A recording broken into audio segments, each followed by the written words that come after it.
Welcome to Up to No Good. If you've ever stayed in a relationship too long, given too much, said yes when you should have said no, tolerated continued disrespect, told yourself no when deep down you know you should, or confused chaos for chemistry, then this video is for you. It's designed to give you a sample framework for love that keeps the love you have growing and thriving rather than burning out and dying. 1. Have limits. There are things that are good for you and things that aren't. I know personally because I've been there.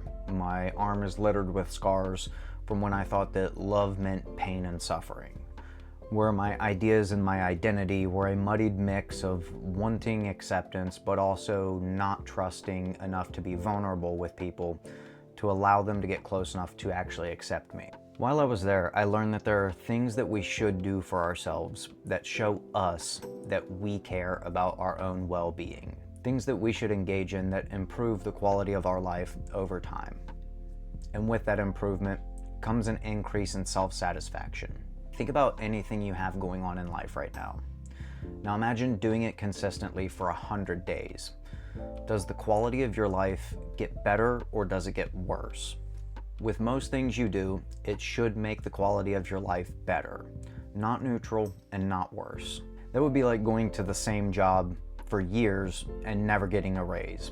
In this economy, no good. It's not sustainable. And the same is true for love. It should have standards and limits that allow for it to grow and flourish. For self-love, this means taking care of yourself and doing things that benefit you in the long term. And it means having boundaries in place that you don't cross because they ensure your well-being in the long term, both physically and spiritual or psychologically. Pick which one applies to you. For me, I hated my body. I hated things that had happened to me throughout life. And I figured that if I made myself suffer, then I was at least in control of the suffering rather than subject to it and not in control of it. And coming out of that, I had to learn how to define love, care, respect, and control in a way that wasn't self-destructive. So, define what love looks like to you. What does it look like to take care of yourself each day? What sort of things would you need to do for yourself to, at the end of the day, make you feel as if you've loved and taken care of yourself? This sets the standard for how you treat yourself, which then goes on to inform other people of how to treat you and what you're willing to tolerate. Then ask yourself, what do you need from a relationship? Relationships you have with other people, be it a partner or a friend. What sort of things do you need out of them to make you feel like the relationship is worth your time? This informs you of your needs. Find your non-negotiables, your no-go zones, the things that if these were to happen, it is an instant quits on the relationship. These are things that destroy love rather than cultivate it. Love must have limits. Without it, we lose ourselves. But with it, we define who we are and what it means to be loved and to love others. 2. No-go zones and grow zones. Think of no-go zones like the lines on a road. If you stay within them, they keep you moving towards your destination. Sure, you can swerve into another lane or go off the side of the road into a ditch, but you wouldn't want to because that's dangerous. So you naturally want to avoid those. No-go zones are instant deal breakers. It's like someone else swerving over from their lane into yours or a road rage incident. The distinction between limits and no-go zones is that your limits are things that you would prefer in a relationship. Your no-go zones are things that you absolutely cannot tolerate in a relationship because they are detrimental to the relationship itself. Now, for some people, their list of deal breakers includes stuff like he plays video games all day, or she's too into Taylor Swift and I've had to listen to the same album on repeat 14 times in a row. These aren't deal breakers. These are just your preferences. You would prefer differently. That doesn't mean that these things are detrimental to a relationship necessarily. These things don't actually cause you harm. They're just things you don't like. Deal breakers are a one and done. In order to preserve your sense of self and self-respect and to retain a sense of dignity, deal breakers are a one and done. If it happens once, you just walk away, and you should always reserve the right to walk away from a relationship that violates that principle. Generally, the things that people put in the deal breaker zone are direct disrespect, which is different than someone being bad at communicating or having a moment of anger. It just depends person to person where your limit is. Lying, cheating, no accountability, or codependency with a person or a thing all are great examples of what are generally regarded as no-go zones. Know where you stand on these before you get into a relationship, and also be willing to hold yourself accountable and walk away from a relationship if they have these traits. When it comes to yourself, you should also have no-go zones, things that you refuse to allow yourself to do. For me, my scars are a constant reminder of the person that I will never allow myself to become again. I have stretch marks as well from when I was codependent with food, and it was a cope that I used because I was unhappy with life.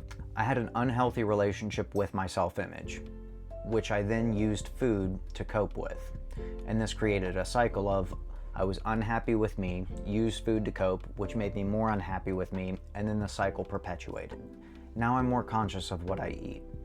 I'm not a tyrant about it. I love the occasional splurge, but I'm not eating for comfort most of the time.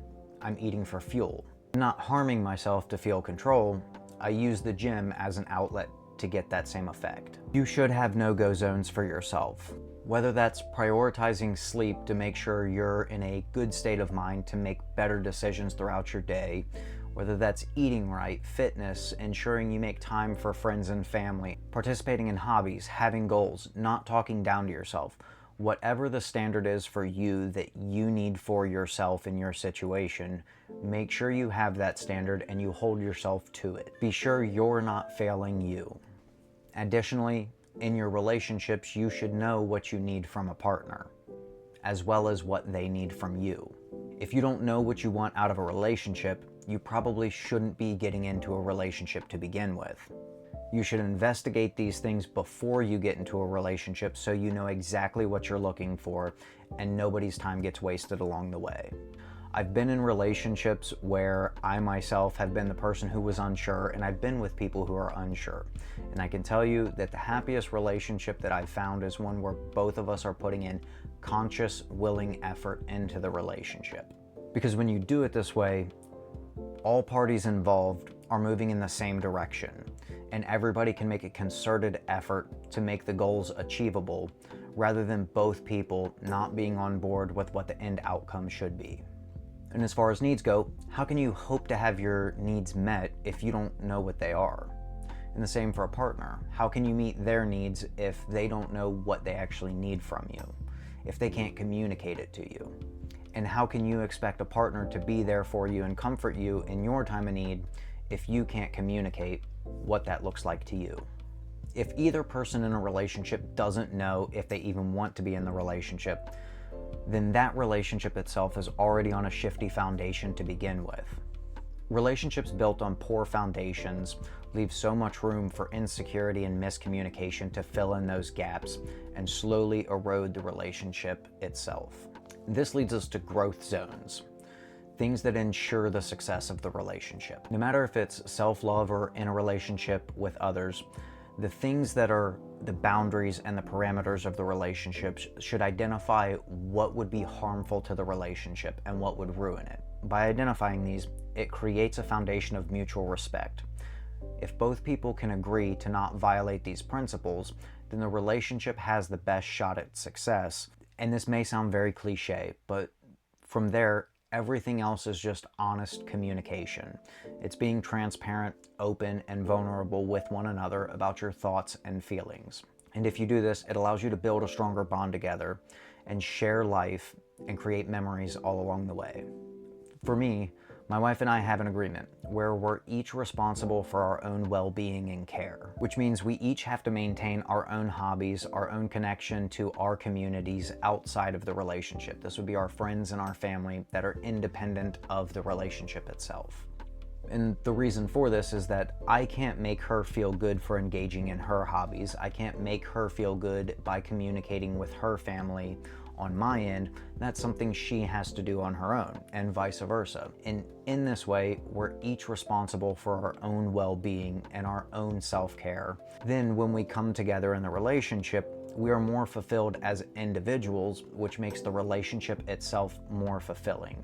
In addition, we don't put all of our attention on just the relationship, because at the end of the day, we are individuals, and as individuals, in order to retain our identity and our individuality, we have to have things external of the relationship that we're in that we participate in. 3. Enforce no, promote grow. Once you have limits and you understand that they're there to ensure your well-being, you have to enforce them. Sometimes this can be difficult, scary even, but having a plan in mind makes it easier. It gives you a go-to idea of what to do in case of this situation. It's like a relationship stop, drop, and roll. What I like to use is this simple method. Keep your composure. Identify what happened and what the outcome is. When X happens, I feel Y. And then identify if it's a negotiable or a non-negotiable. If it's a negotiable, have a contingency. If this continues, this is what I have to do. If it is, communicate that. I need this. If it's not, have a contingency. If this happens, or because this happened, this is what I have to do. 2 key points is that 1, this isn't a threat that you make to someone else. This is a promise you keep to yourself. And 2, boundaries aren't things that you enforce on other people. They're standards you hold for yourself about what you're willing to accept from other people. People are free to choose how they act. You're free to choose whether or not you stay. Relationships aren't all doom and gloom, boundaries and breakups. At least they shouldn't be. Your love life shouldn't sound like a Blink-182 song. Having a partner requires teaching as well as learning. Like telling them, hey, when you're done with this video game, I'd like to spend some time together. Or, hey, I have some music I'd like to show you after we listen to this Taylor Swift album for the 19th time. We have preferences, as do our partners, as do our friends. Taking time to learn their preferences and teach them ours ensures that everybody gets their needs met and they feel cared for and appreciated. All the same, making a partner a hobby should never be something you do. A partner isn't a project, a hobby, or something you need to fix. It's someone you choose to love and bond with, someone who you choose to give your trust to and be vulnerable with, which is the only way you can ever truly be yourself with someone else. 4, consistency is key. Whether it's honesty, communication, praise, voicing concern, or making a meaningful effort, relationships need consistency in order to function properly. Limits only work if they're consistent. Compassion only works if it's enforced. You explain once, you enforce once. Consequences of all kind aren't cruelty. They're earned based off of our actions. Be it good, bad, praise, or a breakup. And the same is true in general for life. You earn the life you live based off of your action. Love is no different. With limits, it thrives, and without them, it dies. If you don't have limits, you're the only thing that ends up getting broken. And if you don't have love for yourself, it's going to be meaningless if it comes from someone else. Build, grow, and maintain a love worth protecting. Until next time, always, stay up to no good.